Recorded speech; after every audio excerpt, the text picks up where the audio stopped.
যে দেশের মানুষ বন্যার কবলে দিন রাত না খেয়ে কাতরায়, যে দেশের মানুষ হাহাকার করে জীবনযাপন করছে, সেই দেশে পদ্মা সেতুর উদ্বোধনে কোটি কোটি টাকা খরচ করা আপনার জন্য শোভা পায় না। এটা মানবতার সাথে একটা ভণ্ডামি, প্রতারণা। যেভাবেই হোক আপনি ক্ষমতায় আছেন, দায়িত্বে আছেন, অসুবিধা নেই থাকেন। আপনাকে আমি স্মরণ করিয়ে দিচ্ছি, আপনার এই দায়িত্বের ব্যাপারে আমার আল্লাহ কিয়ামতের ময়দানে আপনাকে ধরবে। বুখারীর হাদিস বলছি, আল্লাহর নবী বলেন, কুল্লুকুম রাঈন ওয়া কুল্লুকুম মাসউলুন আন রাইয়াতি। নবীজি বলেন, তোমরা প্রত্যেকেই দায়িত্বশীল, আর প্রত্যেককে দায়িত্বের ব্যাপারে জিজ্ঞেস করা হবে। আপনি 16 কোটি মানুষের মাথায় বসে আছেন, আপনার এই দায়িত্বের ব্যাপারে আমার আল্লাহ কিয়ামতে জিজ্ঞেস করবে।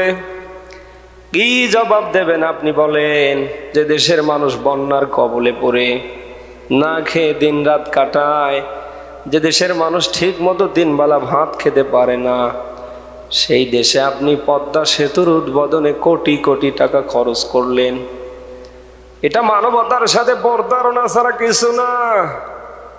দুনিয়ার মানুষ আপনাকে মাফ করলে ও আমার আল্লাহ মাফ করবে না, কারণ দুনিয়ায় যারা অপচয় করে আমরা আমার আল্লাহর দৃষ্টিতে শয়তানের ভাই। আল্লাহ পাক বলেন, ইন্নাল মুবাদদিরিনা কানু ইখওয়ানাশ শায়াতিন। নিশ্চয় অপচয়কারীরা হচ্ছে শয়তানের ভাই। যেখানে যতটুকুন লাগে আপনি খরচ করেন, অসুবিধা নেই। যেখানে যতটুকুন প্রয়োজন আপনি রাষ্ট্র থেকে অর্থ দেন, ব্যয় করেন, অসুবিধা নেই। প্রয়োজনের অতিরিক্ত যদি কোনো কিছু করে ফেলেন, এর জন্য আল্লাহর আদালতে জবাব দিতে হবে। এতটুকুন ভয় ভীতি নিয়ে যদি আপনি চলতে পারেন, তাহলে আপনি হবেন সফল। আর যদি এতটুকুন ভয় ভীতি জীবনে না রাখতে পারেন, মনে যা চায় আপনি তাই করেন, আপনাকে আমি বলছি আপনি কিন্তু ছাড় পাবেন না। কিয়ামতের ময়দানে আমার আল্লাহর আদালতে আপনি ধরা খাবেন। ওই দিন আপনাকে বাঁচানোর জন্য কেউ আসবে না। আজ হয়তো আপনি দেখছেন আপনার ডানে বামে সামনে পিছনে সবাই আছে, সেদিন কিন্তু কেউ আসবে না, কাউকে খুঁজেও পাবেন না। অতএব কারণে আপনার জন্য আমি বলছি, আপনি কিন্তু দুনিয়ায় চিরদিন থাকবেন না। আজকে যে বাহাদুরি করছেন, ক্ষমতা দেখাচ্ছেন, মানুষের উপরে জুলুম অত্যাচার, মানুষকে যেভাবে কষ্ট দিচ্ছেন, এটা কিন্তু চিরদিন দিতে পারবেন না। নির্ধারিত একটা সময় পর্যন্ত হয়তো আল্লাহ আপনাকে করার জন্য এগুলি ছাড় দেবে, মুহূর্তের ভেতরে কিন্তু এটা শেষ হয়ে যাবে। অতএব কারণে সবগুলির যেহেতু সব মূলের শেষ আছে, আপনাকে আমি বলছি আপনি যা করছেন অন্তত ভেবে চিন্তে করুন, কারণ আপনার সব কিছু লেখার জন্য আমার আল্লাহর পক্ষ থেকে সাংবাদিক আছে। সব তারা লিখে ফেলছে, লা ইউগাদিরু সগীরাতা ওয়ালা কাবীরা ইল্লা আহসাহা। সেদিন আমার আল্লাহ কিতাব আকারে, রেজাল্ট শীট আকারে আপনার সামনে বের করবে, একটাও আপনি অস্বীকার করতে পারবেন না। অতএব কারণে যা করছেন চিন্তা ভাবনা করে করেন। যারা যত বেশি দায়িত্বশীল তাদের জবাবদিহি তত বেশি।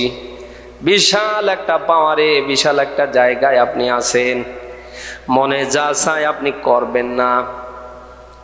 আমি এতটুকুন আশা নিয়ে আপনার জন্য কথাগুলি রিস্ক নিয়ে বললাম।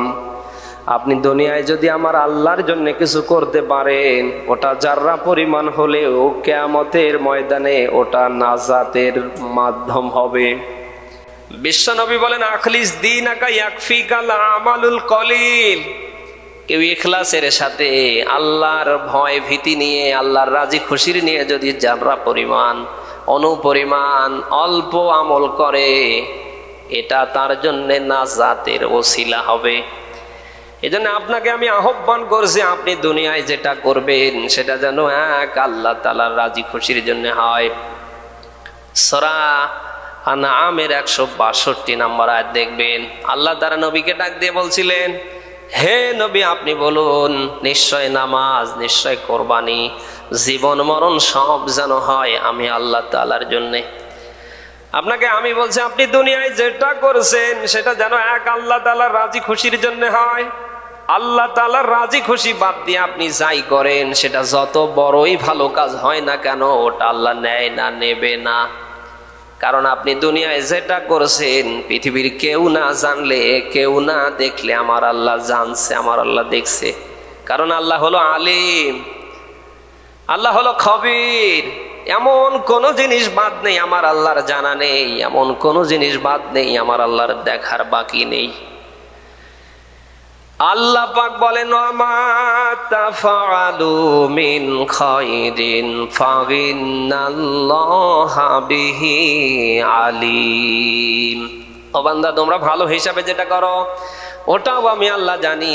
যেহেতু আল্লাহ সব কিছু জানে, যেহেতু আল্লাহ আলিম। চোখের খেয়ানত যেটা মানুষ করে আল্লাহ বলেন ওটা আমি আল্লাহ জানি। মানুষ অন্তরের ভিতরে যেটা গচ্ছিত রাখে, গোপন রাখে, আল্লাহ বলেন ওটাও আমি জানি। আপনি জানলা দরজা ঘরের বন্ধ করে দিলেন, লাইট বন্ধ করে দিলেন, আপনি হয়তো মনে করেন পৃথিবীর কেউ এটা দেখছে না। এটা আপনার ভুল ধারণা। আল্লাহ তাআলা ঠিকই কিন্তু আপনাকে দেখছে। আমার আল্লাহ রাতেও যেমন দেখে, দিনেও তেমন দেখে। অতএব কারণে আপনি যা করছেন চিন্তা ভাবনা করে করেন, আমি যা করছি তা কি আমার আল্লাহ তাআলার রাজি খুশির জন্য হচ্ছে না কি হয়ে যাচ্ছে। এতটুকুন চিন্তা ভাবনা নিয়ে যদি আমরা কাজ শুরু করে দেই, অন্তত আমাদের কাজের ওপরে কোনো লোক দেখানো লৌকিকতা থাকবে না। আজ আমরা কাউকে 10 টাকা দিলে সেলফি তুলি, কারো পাশে গিয়ে দাঁড়ালে পরে আমরা 3 মিনিটের ভিডিও করে সোশ্যাল মিডিয়ায় ভাইরাল করি। তার মানে আমরা নিজেকে প্রচার করাতে চাই দেশের মানুষের মাঝে।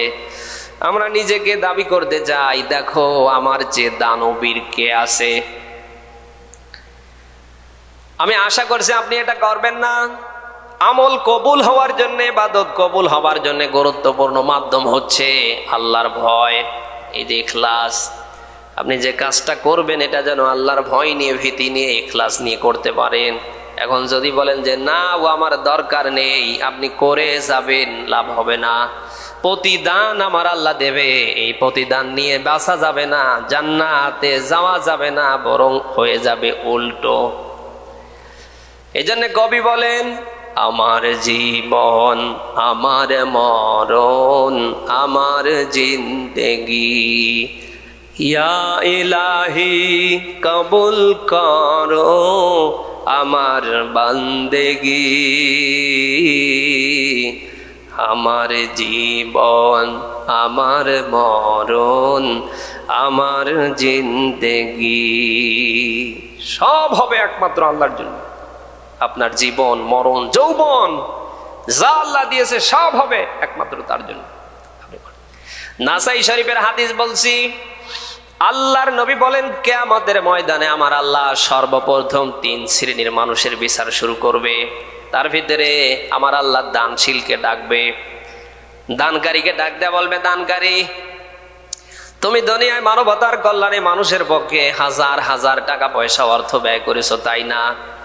দানবীর ডাক দেয়া বলবে রব্বুল আলামিন হা। আল্লাহ ডাক দেয়া বলবে, দানবীর আমি জানতে চাই এগুলি কি তুমি আমার রাজি খুশির জন্য করেছো? দানবীর ডাক দেয়া বলবে, রব্বুল আলামিন বলো কি? সব তোমার রাজি খুশির জন্য করেছি। আল্লাহ ডাক দেয়া বলবে, মিথ্যুক, দুনিয়ায় তুমি এই জন্যই দান করেছিলে, অসহায় মানুষের পিছনে তোমার সম্পদ তুমি এই জন্যই ব্যয় করেছিলে, মানুষ যাতে তোমাকে দানবীর বলে, দাতা বলে, তোমাকে মানুষ যাতে অনার করে। এটা তো দুনিয়ায় আমি আল্লাহ পুরা করে দিয়েছি, আজ তো কিছু নেই। মুহূর্তের ভেতরে মহান আল্লাহ তার জন্য জাহান্নামের ফয়সালা করে দেবে। এইভাবে দ্বিতীয় ব্যক্তিকে আল্লাহ ডাক দেবে, শহীদকে ডাক দেওয়ার পরে বলবে, শহীদ তুমি তো দুনিয়ায় শহীদ হয়েছিলে। শহীদ ডাক দেয়া বলবে, রব্বুল আলামিন হা, আমার রাজি খুশির জন্য জীবন দিয়েছো। শহীদ ডাক দেয়া বলবে, রব্বুল আলামিন বলো কি? তোমার রাজি খুশির জন্য বাতিলের বিরুদ্ধে সংগ্রাম করতে গিয়ে, তোমার বিধান সমাজে রাষ্ট্রে জমিনে কায়েম করতে গিয়ে আমি শাহাদত বরণ করেছি। আল্লাহ ডাক দেয়া বলবে, মিথ্যুক, দূর হয়ে যা। দুনিয়ায় এই জন্যই তুমি জিহাদ করেছিলে, সংগ্রাম করেছিলে, মানুষ যাতে তোমাকে বীর বলে, যোদ্ধা বলে। মানুষ যাতে তোমাকে অনার করে এই জন্যই তুমি মূলত এগুলি করেছিলে। দুনিয়ায় তো আমি আল্লাহ বাকি রাখি নাই, সব তো দিয়ে ফেলেছি, আজ তো কিছুই নেই। মুহূর্তের ভেতরে আমার আল্লাহ তাআলা জাহান্নামের ফয়সালা করে দেবে। তৃতীয় ব্যক্তিকে আমার আল্লাহ তাআলা এইভাবে ডাকবে, আমার মতো আলেমকে ডাক দেয়া বলবে, আলেম আমি আল্লাহ জানতে চাই তোমার এলেম অর্জন থেকে নিয়ে শুরু করে প্রসার পর্যন্ত এগুলি কি আমি আল্লাহর জন্য হয়েছে? আলেম সাহেব ডাক দেয়া বলবে, রব্বুল আলামিন বলো কি যা হয়েছে সব তোমার রাজি খুশির জন্য হয়েছে। আমার একেবারে এলেম অর্জন থেকে প্রসার পর্যন্ত। আল্লাহ তাআলা ডাক দেয়া বলবে, মিথ্যুক তুমি দুনিয়ায় শুরু থেকে শেষ পর্যন্ত যা করেছো সব মানুষের জন্য।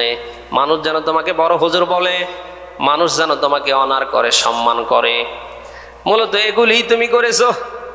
দুনিয়ায় তো আমি আল্লাহ বাকি রাখিনি, আমি আল্লাহ সব পুরা করে দিয়েছি। মুহূর্তের ভেতরে আমার আল্লাহ তাআলা জাহান্নামের ফয়সালা ওরও করে দেবে। এই হাদিস থেকে শিক্ষা আসে, আপনি দুনিয়ায় যেটা করবেন সেটা যেন আল্লাহ তাআলার রাজি খুশির জন্য হয়। আপনি আল্লাহ তাআলার রাজি খুশির জন্য যদি করতে পারেন, এটা যদি যারা পরিমাণও হয় অসুবিধা নেই, মহান আল্লাহ তাআলা এর প্রতিদান অনেক গুণ বৃদ্ধি করে আপনাকে নাজাত দেবে।